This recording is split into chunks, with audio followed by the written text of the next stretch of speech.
High in the hills, nestled among emerald rice paddies that shimmered like jewels in the sunlight, lay a hidden gem of a village. This village, known as Green Valley, was surrounded by lush mango trees that bore the sweetest fruits, filling the air with their fragrant aroma. The village, usually alive with laughter and the chatter of children playing games, was a place of joy and harmony. It was here that Kaala, a clever crow with jet-black feathers, made his home. Kaala, known for his playful antics and sharp eyes, was a beloved creature of the village. His feathers gleamed in the sunlight and his eyes sparkled with intelligence and curiosity. He would often perch on windowsills, his head cocked to one side, observing the villagers as they went about their daily routines. From his vantage point, he could see everything that happened in the village. The villagers, in turn, were accustomed to Kaala's presence. They had grown fond of the clever crow, who seemed to understand them in ways that other animals did not. They would leave out scraps of food for him, knowing that he would appreciate their offerings. In return, Kaala kept a watchful eye on their children, cawing loudly if he sensed any danger approaching. His keen senses and sharp instincts made him an invaluable guardian for the village. Life in Green Valley was simple and peaceful. The villagers lived in harmony with nature, and Kaala was an integral part of their community. For Kaala, the village was a paradise. He had everything he needed: food, companionship, and a safe place to call home. The bond between Kaala and the villagers was a testament to the beauty of coexistence between humans and animals. In Green Valley, every day was a new adventure, and Kaala was always at the heart of it, bringing joy and a sense of security to all who lived there. One scorching summer, the rains failed Green Valley. The sky remained a relentless blue, with not a single cloud in sight. Days turned into weeks and weeks into months, but the heavens refused to open up. The once vibrant landscape began to wither under the unyielding sun. The once gurgling river dwindled to a dusty scar on the earth. Its banks, once teeming with life, now lay barren and cracked. Fish that once swam freely were now just memories, and the riverbed a graveyard of what once was. The rice paddies, once lush and green, cracked under the relentless sun. The golden grains that promised a bountiful harvest were now just brittle husks. Farmers, who once sang songs of prosperity, now walked the fields in silence, their hopes drying up with each passing day. The villagers, their faces etched with worry, watched their crops wither and die. Their livelihoods, so deeply intertwined with the land, were slipping through their fingers like the dry, dusty soil. Meetings were held, prayers were offered, but the skies remained indifferent. The laughter of children was replaced by the groans of empty stomachs. Playgrounds, once filled with joy and energy, now stood silent. The children, too young to understand the full extent of the crisis, felt the weight of the drought in their bellies and in their hearts. Even Kaala, the village crow, felt the pangs of hunger as the insects and fruits he relied on became scarce. He flew from tree to tree, searching for any morsel, but the land offered him nothing. His caws, once a familiar sound, now echoed with a sense of desperation. The once abundant mango trees stood bare, their leaves withered and brown. The sweet, juicy fruits that children eagerly awaited each season were now just a distant dream. The trees, like the villagers, seemed to mourn the loss of life and vitality. The air, thick with the smell of parched earth, was a constant reminder of the drought that gripped Green Valley. Dust storms became frequent, and the once clear skies were now hazy with particles of dry soil. Every breath taken was a reminder of the harsh reality they faced, a reality where water was more precious than gold, and hope was as scarce as rain. Driven by thirst, Kaala soared over the parched landscape. The sun blazed mercilessly overhead, casting long shadows on the cracked earth below. The once vibrant land was now a barren wasteland, devoid of life and moisture. Kaala's wings beat steadily, but the heat was relentless, sapping his strength with every flap. His keen eyes scanned the ground, searching for any sign of water. Every now and then he would spot a mirage, a cruel trick of the light that made his heart leap with false hope.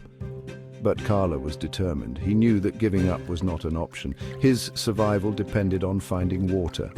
He had flown for hours, his throat parched and dry when he spotted it, a glint of silver under the harsh sun. It was faint, almost imperceptible, but to Kaala it was a beacon of hope. His heart raced as he adjusted his flight path, heading straight for the shimmering light. He swooped down towards it, hope fluttering in his chest. The closer he got, the more certain he became that this was no mirage. The glint grew brighter, more defined, and Kaala's spirit soared. He could almost taste the cool, refreshing water on his dry tongue. It was a clay pot, forgotten perhaps, lying near the dried-up well. The pot was old and weathered, its surface cracked and worn by the elements. But to Kaala, it was the most beautiful sight he had ever seen. He landed next to it, his wings trembling with anticipation. Kaala landed on the edge of the pot and peered inside.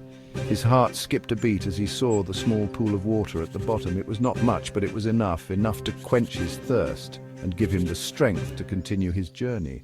There at the bottom, a small pool of water shimmered, a beacon of hope in the desolate landscape.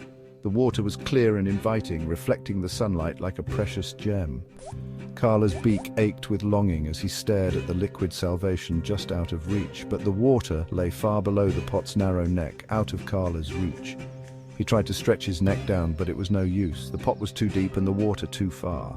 Desperation clawed at him, but Kaala was not one to give up easily. He knew he had to find a way to reach the water, no matter what. Kaala looked around, his sharp mind racing for a solution. He noticed small pebbles scattered around the well. An idea sparked in his mind. He began picking up the pebbles one by one, dropping them into the pot.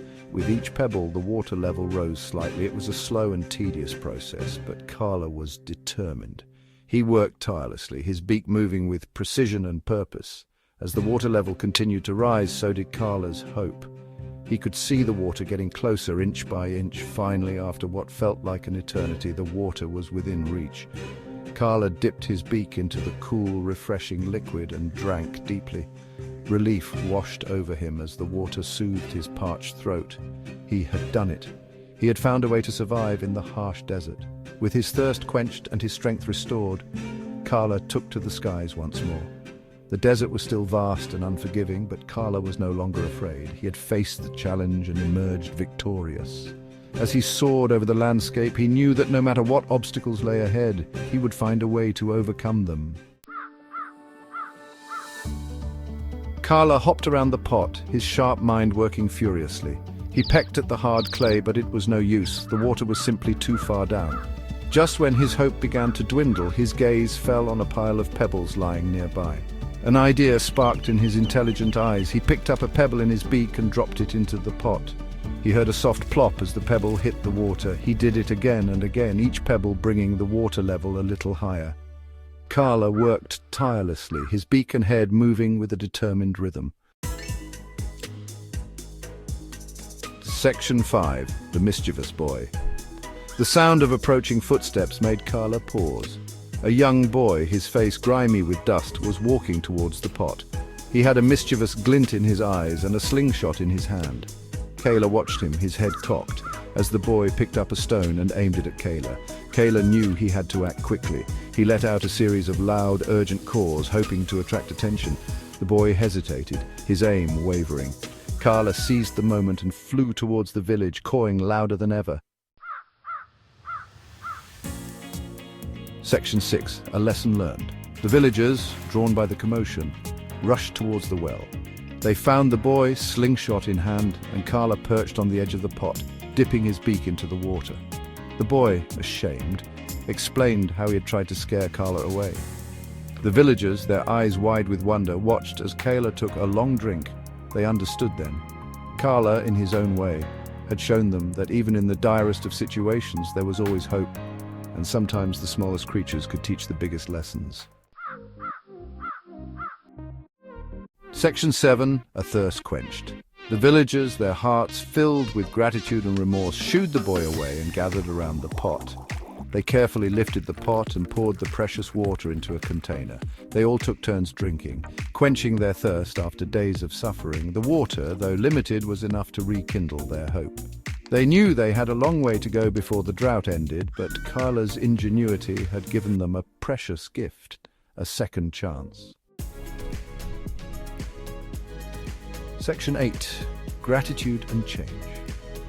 From that day on, the villagers of Green Valley learned to look at the world differently. They understood that every creature, big or small, had something valuable to offer. They left out bowls of water for the birds, scattered grains for the ants, and treated all creatures with kindness and respect. The drought, though a time of hardship, had taught them the importance of unity, resilience, and empathy. They had learned that even in the face of adversity there was always hope, and sometimes it came from the most unexpected places. Section 9. Sunset Flight. As the sun began to dip below the horizon, painting the sky in hues of orange and purple, Kaala took flight. He soared high above the village, his heart full. He had not only found water for himself, but had also, in his own small way, made a difference. He looked down at Green Valley, the village that he called home, and let out a happy caw. The villagers, looking up at him, waved back, their faces etched with gratitude. Kaala had taught them that, even in the darkest of times, hope, like a tiny pebble, could move mountains.